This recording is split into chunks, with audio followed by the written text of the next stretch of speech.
ನಮಸ್ಕಾರ, ನೀವು ನೋಡ್ತಾ ಇದ್ದೀರಾ ಏಷ್ಯಾನೆಟ್ ಸುವರ್ಣ ನ್ಯೂಸ್. ನಾನು ಪ್ರತಿಮಾ ಭಟ್. 9 ಗಂಟೆಯ ಪ್ರಮುಖ ಸುದ್ದಿ ಈಗಾಗಲೇ ರಿಸಲ್ಟ್ ಹೊರಬಿದ್ದಿದೆ. ಈಗ ದೆಹಲಿ ಗದ್ದುಗೆ ಹಿಡಿಯೋದಕ್ಕೆ ಪಕ್ಷಗಳ ಭರ್ಜರಿ ಕಸರತ್ತು ಜೋರಾಗಿದೆ. ಎನ್ಡಿಎ ವರ್ಸಸ್ ಇಂಡಿಯಾ ಚಟುವಟಿಕೆ ಬಹಳ ಜೋರಾಗಿ ನಡೀತಾ ಇದೆ. ದೆಹಲಿಯಲ್ಲಿ ಇವತ್ತು ಇಡೀ ದಿನ ಮ್ಯಾರಥಾನ್ ಮೀಟಿಂಗ್ ನಡೆಯುತ್ತೆ. ದೆಹಲಿ ಗದ್ದುಗೆ ಹಿಡಿಯುವುದಕ್ಕೆ ಒಂದು ಕಡೆ ಎನ್ಡಿಎ ಗೇಮ್ ಪ್ಲಾನ್, ಮತ್ತೊಂದೆಡೆ ಇಂಡಿಯಾ ಕೂಟದ ನಾಯಕರು ಕೂಡ ಸರ್ಕಾರ ರಚನೆಯ ಕಸರತ್ತನ್ನ ಭಾರಿ ಜೋರಾಗಿ ನಡೆಸಿದ್ದಾರೆ. ನಿತೀಶ್ ಕುಮಾರ್, ಚಂದ್ರಬಾಬು ನಾಯ್ಡು ಇವರನ್ನ ಸೆಳೆಯೋದಕ್ಕೆ ಇಂಡಿಯಾ ಕೂಟ ಪ್ಲಾನಿಂಗ್ ನಡೆಸ್ತಾ ಇದೆ.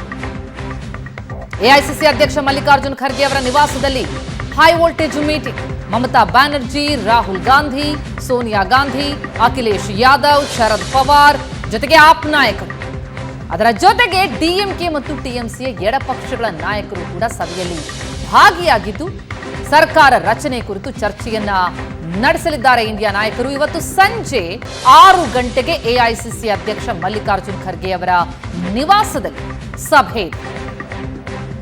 ಕಸರತ್ತು ಜೋರಾಗಿ ನಡೀತಾ ಇದೆ. ಬಿಜೆಪಿಗೆ ಮೆಜಾರಿಟಿ ಇಲ್ಲ, ಆದರೆ ಎನ್ಡಿಎ ಒಕ್ಕೂಟಕ್ಕೆ ಮೆಜಾರಿಟಿ ಇರುವಂತಹ ಹಿನ್ನೆಲೆಯಲ್ಲಿ ಅತ್ತ ಎನ್ಡಿಎ ಸರ್ಕಾರ ರಚನೆಗೆ ಸರ್ಕಸ್ ನಡೆಸ್ತಾ ಇರುವಂತಹ ಸಂದರ್ಭದಲ್ಲಿ ಇಂಡಿಯಾ ಒಕ್ಕೂಟ ತಾನೂ ಕೂಡ ಎನ್ಡಿಎದಲ್ಲಿರುವಂತಹವರನ್ನ ಸೆಳೆಕೊಂಡು ಸರ್ಕಾರ ರಚನೆ ಮಾಡಬಹುದಾ ಎನ್ನುವ ಪ್ಲಾನಿಂಗ್ ಅನ್ನ ನಡೆಸಿದ್ದು. ಇದೇ ಕಾರಣಕ್ಕಾಗಿ ಎಐಸಿಸಿ ಅಧ್ಯಕ್ಷ ಮಲ್ಲಿಕಾರ್ಜುನ್ ಖರ್ಗೆ ಅವರ ನಿವಾಸದಲ್ಲಿ high voltage meeting. Nitish Kumar ಮತ್ತು ಚಂದ್ರಬಾಬು ನಾಯ್ಡು ಅನ್ನ ಸೆಳೆಯುವಂತಹ ಪ್ಲಾನಿಂಗ್ ಅನ್ನ ನಡೆಸಲಾಗ್ತಾ ಇದೆ. ಇಂಡಿಯಾ ಕೂಟಕ್ಕೆ ತಮ್ಮ ಬೆಂಬಲ ಅಂತ ಮಮತಾ ಬ್ಯಾನರ್ಜಿ ಹೇಳಿದ್ದಾರೆ. ರಾಹುಲ್ ಗಾಂಧಿ, ಸೋನಿಯಾ ಗಾಂಧಿ, ಅಖಿಲೇಶ್ ಯಾದವ್, ಶರದ್ ಪವಾರ್, ಮಮತಾ ಬ್ಯಾನರ್ಜಿ, ಆಪ್ ನಾಯಕರು ಹಾಗೆ ಡಿಎಂಕೆ ಟಿಎಂಸಿ ಎಡಪಕ್ಷಗಳ ನಾಯಕರು ಎಲ್ಲರೂ ಕೂಡ ಇಂಡಿಯಾ ಸಭೆಯಲ್ಲಿ ಭಾಗಿಯಾಗ್ತಾರೆ. ತೀವ್ರ ಕುತೂಹಲ ಮೂಡಿಸ್ತಾ ಇದೆ. ರಿಸಲ್ಟ್ ಬರ್ತಾ ಇದ್ದಂತೆ ಈ ಸರ್ಕಸ್ ಭಾರಿ ಜೋರಾಗಿ ನಡೀತಾ ಬಂತು.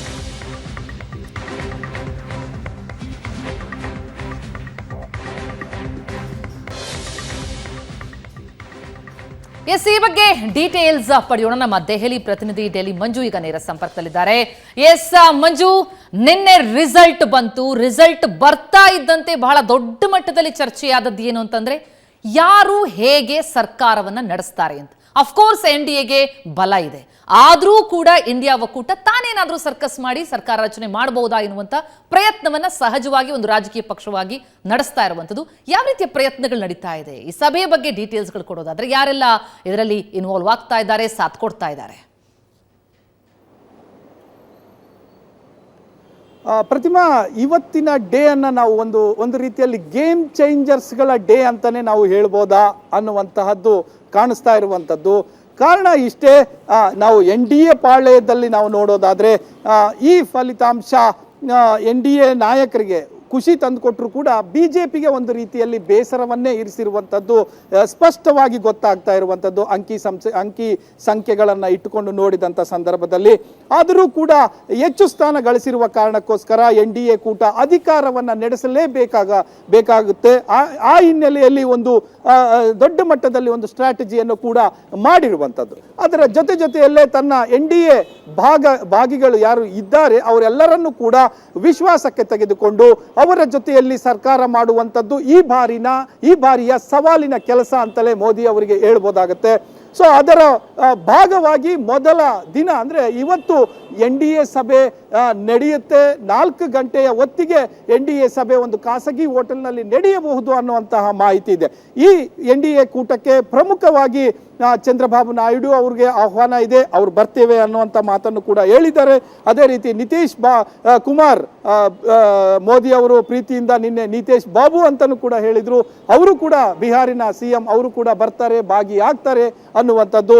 ಅದೇ ರೀತಿ ನಮ್ಮ ಕರ್ನಾಟಕದಿಂದ ಕುಮಾರಸ್ವಾಮಿ ಅವರು ಬರ್ತಾರೆ, ಬಿಹಾರಿಂದ ಚಿರಾಗ್ ಪಾಸ್ವಾನ್ ಬರ್ತಾರೆ. ಇವರೆಲ್ಲರೂ ಕೂಡ ಪ್ರಮುಖ ಭಾಗಿದಾರಿಗಳಾಗಿರುವ ಕಾರಣಕ್ಕೋಸ್ಕರ ಇವರೆಲ್ಲರನ್ನು ಸೇರಿಸಿ ಒಂದು ಎನ್ಡಿಎ ಕೂಟದ ಸಭೆ ಆಗುತ್ತೆ.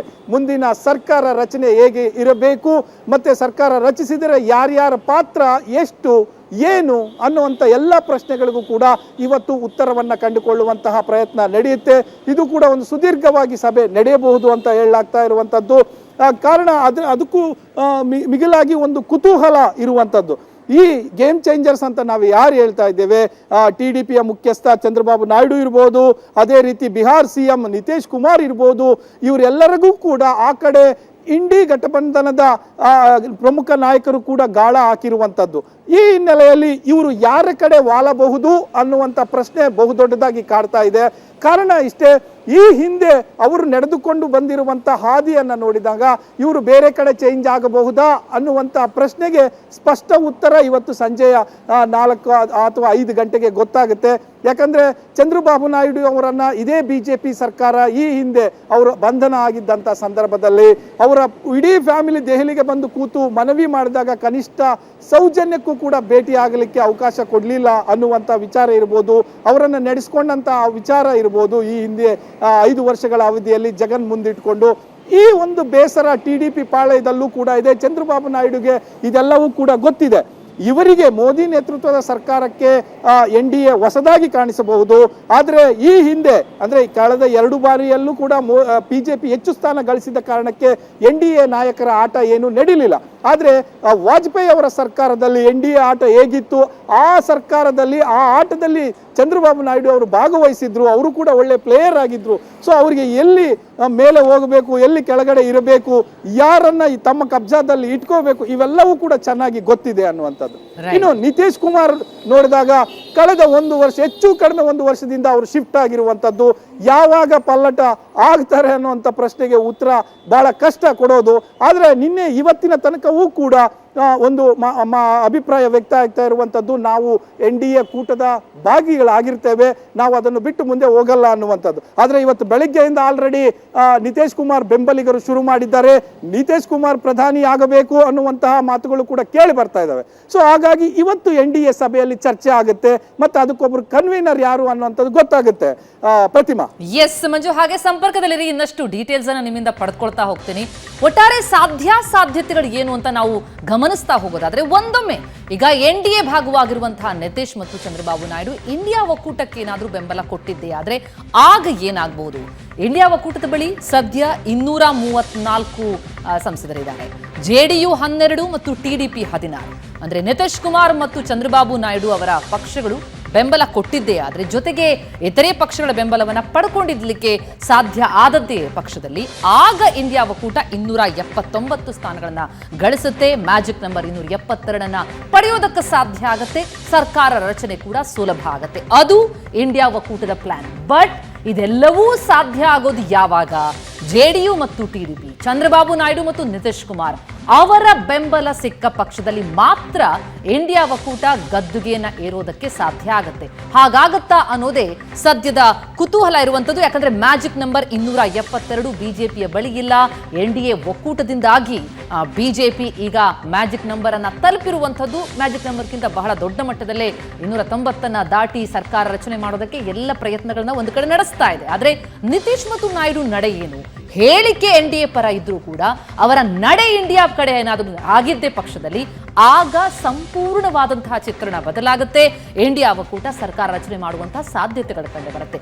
ಈ ವಿಚಾರಕ್ಕೆ ಸಂಬಂಧಪಟ್ಟಂತೆ ನಮ್ಮ ದೆಹಲಿ ಪ್ರತಿನಿಧಿ ಡೆಲ್ಲಿ ಮಂಜು ಸಂಪರ್ಕದಲ್ಲಿದ್ದಾರೆ. ಮಂಜು, ತಾವಾಗಲೇ ಹೇಳ್ತಾ ಇದ್ರಿ ಅಂದ್ರೆ ಇವತ್ತಿನ ಸರ್ಕಸ್ ಯಾವ ರೀತಿಯಲ್ಲಿ ನಡೀಬಹುದು, ಸಭೆಗಳು ಎಷ್ಟು ಪ್ರಮುಖ ಆಗತ್ತೆ ಅಂತ ಹೇಳಿ. ಆದ್ರೆ ನಾವು ಈಗ number game first of all ನಾವು ಗಮನಿಸ್ತಾ ಹೋದ್ರೆ number game end of the day ಇರುವಂಥದ್ದು. ಹಾಗಾಗಿ ಈ 272 ಮ್ಯಾಜಿಕ್ ನಂಬರ್ ಅನ್ನ ತಲುಪಬೇಕು ಅಂತಂದ್ರೆ ಇಂಡಿಯಾ ಒಕ್ಕೂಟ ಸಹಜವಾಗಿ ನಾಯ್ಡು ಮತ್ತು ನಿತೀಶ್ ಕುಮಾರ್ ಅವರ ಬೆಂಬಲವನ್ನು ಪಡೆಯುವ ಎಲ್ಲಾ ಪ್ರಯತ್ನ ಮಾಡುತ್ತೆ. ಹೇಗೆ ಸಾಧ್ಯ ಆಗೋದು? ಇತರೆ ಬೆಂಬಲ ಕೂಡ ಬೇಕೇ ಬೇಕಾಗುತ್ತೆ ಇಂಡಿಯಾ ಒಕ್ಕೂಟಕ್ಕೆ. ಬರೀ ಇವರನ್ನ ನೆಚ್ಕೊಳ್ಳೋದಕ್ಕೆ ಸಾಧ್ಯ ಆಗಲ್ಲ. ಆ ಪ್ರಯತ್ನಗಳು ಕೂಡ ಆಗ್ತಾ ಇದೆಯಾ ಹೇಗೆ? ಹೌದು, ಒಂದು ಕಡೆ ತಂತ್ರಗಾರಿಕೆಯ ಭಾಗವಾಗಿ ಯಾರ್ಯಾರು ತಮ್ಮ ಜೊತೆ ಗುರುತಿಸಿಕೊಂಡಿದ್ರೋ ಎಲ್ಲರಿಗೂ ಕೂಡ ಖುದ್ದು ನಿನ್ನೆ ಅಮಿತ್ ಶಾನೇ ಫೋನ್ ಮಾಡಿ ಆಹ್ವಾನ ನೀಡಿರುವಂಥದ್ದು. ಇನ್ನು ಚಂದ್ರಬಾಬು ನಾಯ್ಡು ಅವರಿಗೆ, ಯಾಕಂದ್ರೆ ಹೆಚ್ಚು ಸ್ಥಾನ ಗಳಿಸಿದಂತಹ ಚಂದ್ರಬಾಬು ನಾಯ್ಡು ಅವರಿಗೆ ಮೋದಿ ಅವರೇ ಕೂಡ ಫೋನ್ ಮಾಡಿ ಇವತ್ತಿನ ಸಭೆಗೆ ಆಹ್ವಾನ ನೀಡಿದರು. ಒಂದು ಕಾಲದಲ್ಲಿ ಇದೇ 1 ವರ್ಷದ ಹಿಂದೆ ಚಂದ್ರಬಾಬು ನಾಯ್ಡು ಅವರು ಇಲ್ಲಿಗೆ ಬಂದು ಇಡೀ ಫ್ಯಾಮಿಲಿ ಕೂತರು, ಒಂದು ಅಪಾಯಿಂಟ್ಮೆಂಟ್ ಸಿಗ್ತಾ ಇರಲಿಲ್ಲ. ಇವತ್ತು ಇಡೀ BJP ಅವರ ಅಪಾಯಿಂಟ್ಮೆಂಟ್ಗೋಸ್ಕರ ಕಾಯ್ತಾ ಇದೆ ಅನ್ನುವಂಥದ್ದೇ ಬಹಳ ಮುಖ್ಯ, ಒಂದು ರೀತಿಯಲ್ಲಿ ಕುತೂಹಲ ರೀತಿಯಿಂದ ಕಾಣಿಸ್ತಾ ಇರುವಂಥದ್ದು ದೆಹಲಿಯಲ್ಲಿ. ಸೊ ಇವತ್ತು ಬಂದು ಅವರು ಒಂದು 4 ಗಂಟೆಯ ಸಭೆಯಲ್ಲಿ ಭಾಗಿಯಾಗ್ತಾರೆ. ಭಾಗಿಯಾಗಿ ಅವರು ನಿಲುವೇನು ಅನ್ನೋಂಥದ್ದನ್ನ ತಿಳಿಸ್ತಾರೆ. ಅದರ ಜೊತೆಗೆ ಇನ್ನೂ ಸಣ್ಣ ಪಕ್ಷವಾಗಿರುವಂಥ ಚಿರಾಗ್ ಪಾಸ್ವಾನ್ ಪಕ್ಷ RLJP ಬಿಹಾರದಿದೆ, ಅವರು ರಾಮ್ ವಿಲಾಸ್ ಅವರ ಪಕ್ಷ, ಅವರ ಪುತ್ರ ಅವರು 6 ಸ್ಥಾನ ಗಳಿಸಿದರೆ ಅವರು ಕೂಡ ಬಂದು ಜಾಯಿನ್ ಆಗ್ತಾರೆ NDAಗೆ ಅನ್ನುವಂಥದ್ದು. ಅವರ ಪಾತ್ರ ಏನು, ಅವರ ಪಾಲಿನ ಸಚಿವ ಸ್ಥಾನಗಳೇನು, ಅವರ ಡಿಮ್ಯಾಂಡ್ ಏನು ಅನ್ನುವಂಥದ್ದು ಕೂಡ ಕೇಳಬೇಕಾಗುತ್ತೆ.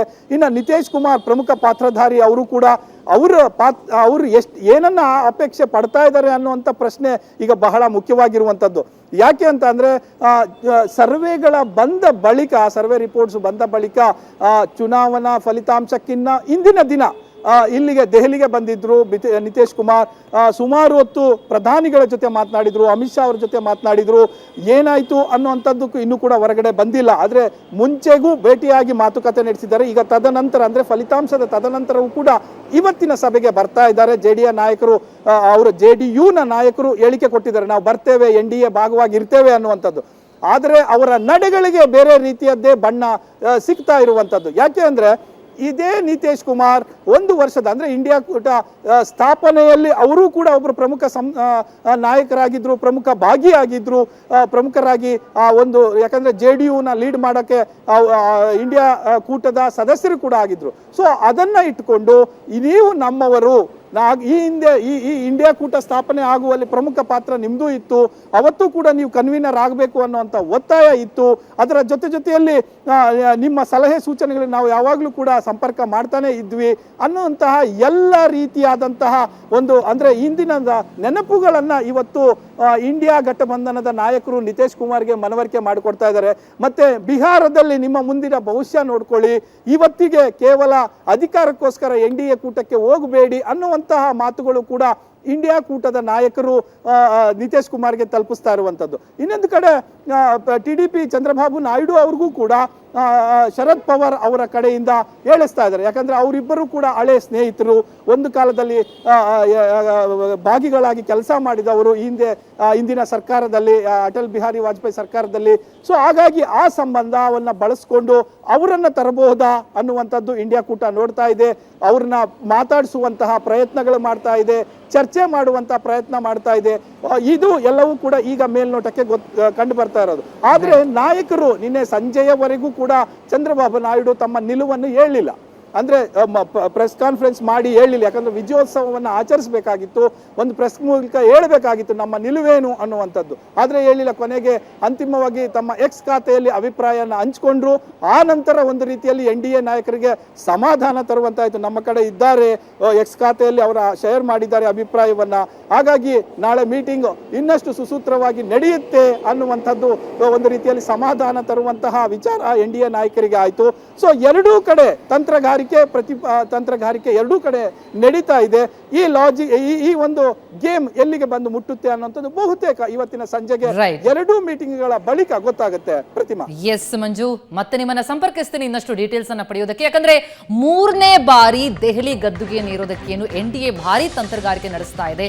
ಬಲ ಇದ್ರೂ ಕೂಡ ಜೊತೆಗೆ ಇರುವಂತಹ NDA ಒಕ್ಕೂಟದಲ್ಲಿರುವಂತಹ ಸದಸ್ಯರು, ಅದು ಈಗ NDA ಪಾಲಿಗೆ ಒಂದು ಬಹಳ ದೊಡ್ಡ ಪ್ರಶ್ನೆಯಾಗಿದೆ. BJP ಪಾಲಿಗೆ ಬಹಳ ದೊಡ್ಡ ಒಂದು ಸರ್ಕಸ್ ನಡೆಸುವಂತ ಒಂದು ಸಮಯ ಬಂದೊದಗಿರುವಂಥದ್ದು. ಹಾಗಾಗಿ ಆ ಬಗ್ಗೆ ಡೀಟೇಲ್ಸ್ ಕೊಡ್ತಾ ಹೋಗ್ತೀನಿ. ಒಂದು ಕ್ವಿಕ್ ಬ್ರೇಕ್ ಆದ್ಮೇಲೆ ಮತ್ತಷ್ಟು ಸುದ್ದಿ.